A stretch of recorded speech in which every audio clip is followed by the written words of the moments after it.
Yo, what's good? You already done know what it is. It's your girl, Just Kimmy, and I'm out here. If you're new to my channel, welcome, welcome, welcome. If you're already a subscriber, Wagwan Brethren, you already done know I appreciate all the love and support.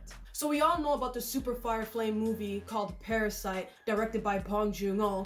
This year at the Oscars, Bong Joon Ho and cast swooped up 4 Oscars, making history. They received Best Picture, Best International Film Feature, Best Directing, and Best Writing Original Screenplay. Because 4 Oscars were won, what I'm going to do today is I'm going to recommend you guys 4 Bong Joon Ho directed movies on Netflix that you guys should absolutely watch and check out because they're amazing. So without further ado, let's get into the video. On one of my recommendations for Korean movies Netflix videos, I got a comment saying that I spoil all the movies. So before you watch this and continue to watch this video, just beware that there might be some spoilers. I'm gonna try to keep it short and simple and just only give you guys the synopsis so I don't end up spoiling the movie for you guys. This video is intended to just give you guys recommendations, but also give you a little bit of a backstory of the movie so you guys can go and decide if you want to go watch it. That being said, the first movie I would recommend to you is called Mother.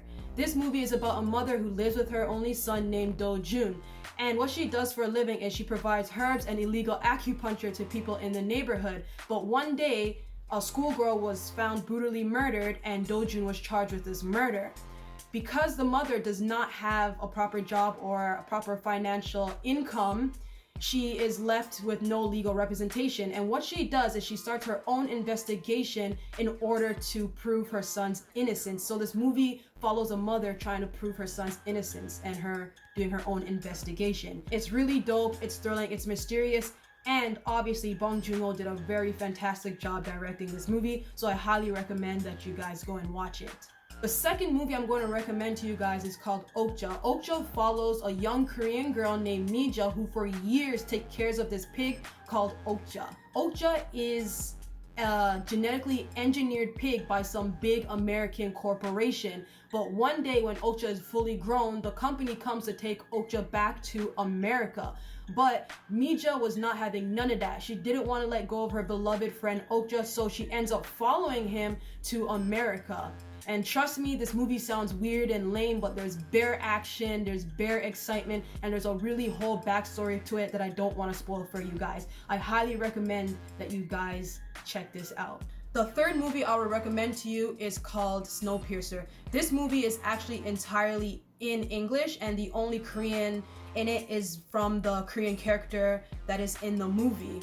Nevertheless, this movie is based off of a French novel called Le Transpercige. Please don't come for my French. I know it ain't lit, but don't come for me. Anyway, this movie is set in the future after a failed attempt to stop global warming.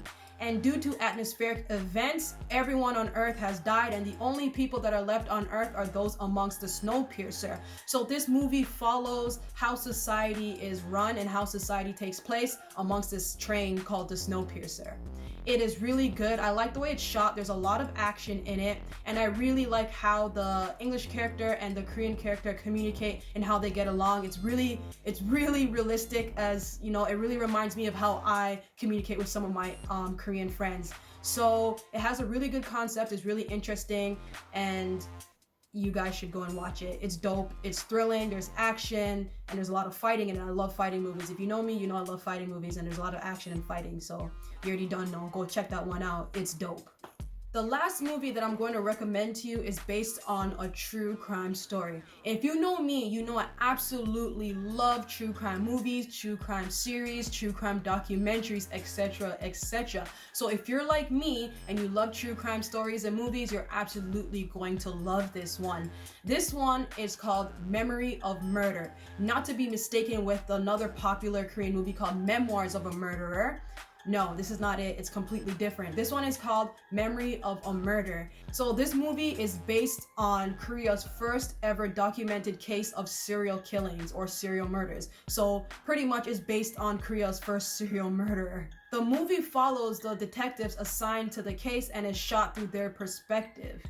A fun fact about this movie, it is said that the actual murderer, when this movie came out and watched this movie not once, not twice, but 3 times, yo. Isn't that crazy? Because I don't want to spoil anything, you can go ahead and look up Memories of Murder and Bong Joon Ho on Google, on the internets, and you'll find a lot of information about this case and what happened with this case recently. I don't want to spoil it, so I don't want to tell you guys. You guys can go ahead and do that for yourself. I absolutely love this movie because I just love true crime movies, and I really like the way it was shot. It's still very Korean because obviously it is a Korean movie, it's based on Korean facts, but still, if you know what I mean, it's very Korean, and you get to see how kind of the policing kind of works in Korea, especially back in those days. So that's why I really like this movie. So I highly recommend that you guys go watch it. So those are the 4 movies on Netflix directed by Bong Joon Ho that I suggest that you guys should go ahead and watch on Netflix. Before I end this video, I'm just going to say what I really like about Bong Joon Ho. I really like the fact that all his movies still seem very Korean. And if you've lived in Korea or you know a lot about Korean culture, I feel like you can also agree with me that the fact that he's still able to bring that very Korean presence to the movies without making it seem overbearing, but very realistic in terms of what the actors say and how they're moving and how the atmosphere looks and how the frame looks. It's very Korean and it's so good, and how he makes it, you know, entertaining for not only Koreans but also for foreigners as well. So anyone that's not Korean can also enjoy all his movies. So that's what I really like about Bong Joon Ho's movies. So that will be all for today's video. If you like this video, go ahead and press the like button. And if you want to see more videos like this one, go ahead and slap the subscribe button. You already done know what it is. It's your girl, Just Kimmy, and I'm out.